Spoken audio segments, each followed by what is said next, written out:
വീട്ടിൽ കാത്തിരുന്ന പൈതലേ, നീ വന്നതെന്തിനോ, നീ പോയതെന്തിനോ, നീ വന്നതെന്തിനോ, നീ പോയതെന്തിനോ, നീ വന്നാലും പോയാലും ഉണ്ടാ ഉണ്ടാ ഉണ്ടാ ഉണ്ടാ ഉണ്ടാ. ഇത്തവണെങ്കിലും നീ എന്നെ കൈവിടരുത് ചേവരേ. താരസംഘടന അമ്മയുടെ ജനറൽ സെക്രട്ടറി സിദ്ദിഖിനെതിരെ ഗുരുതര ആരോപണവുമായി നടി രേവതി സമ്പത്ത്. സിദ്ദിഖ് ശാരീരികമായി പീഡിപ്പിച്ചു. വളരെ ചെറിയ പ്രായത്തിലാണ് ഈ ദുരനുഭവം തനിക്കുണ്ടായത്. കൊച്ചിനെ കാണാൻ നല്ല ജയിലായിരുന്നേ. അവിടെ എല്ലാവരും അറിഞ്ഞു ചെയ്യുന്ന പോലെയാണ് എനിക്ക് അവിടെ ഫീൽ ചെയ്തത്. അവിടെ അന്ന് ആ ഹോട്ടലിൽ നിന്ന് പലർക്കും ഇതറിയാം, അവിടെ ഒരു റെഗുലർ പ്രോസസ്സിൽ നടക്കുന്നുണ്ട് എന്ന് ഞാൻ ശരിക്കും വിശ്വസിക്കുന്നുണ്ട്. നമ്മുടെ ജീവിതത്തിൽ എപ്പോഴും പേടിയുള്ള കാര്യങ്ങൾ വേണം കൂടുതൽ ചെയ്യാൻ, എന്നാലേ ഒരു ധൈര്യം ഉണ്ടാവും. നീ പറ കൊച്ചിനോട്.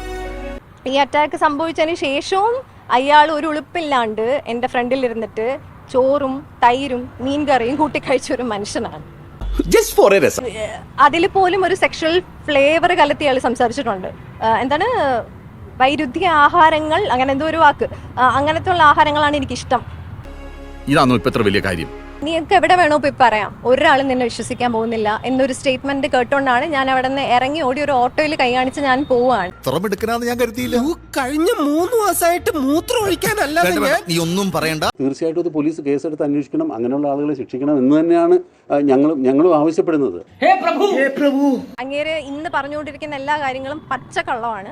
ചെറുതും വലുതുമായ നിരവധി ചലച്ചിത്രങ്ങൾ അഭിനയിച്ചു കൂട്ടിയിട്ടും സ്വന്തം പിടിപ്പില്ലായ്മ, അന്ധവിശ്വാസം, കയ്യിലിരിപ്പ്, അങ്ങനെ ഒട്ടനേകം കാരണങ്ങൾ കൊണ്ട് തന്റെ സാമ്രാജ്യങ്ങൾ തകർന്നടിഞ്ഞ് അണ്ടികളഞ്ഞ അണ്ണാനെ പോലെ പൊളിഞ്ഞൂപ്പാടിളകി പാപ്പരായിരിക്കുന്ന ഈ മകനോട് കാരുണ്യം കാണിക്കണേ.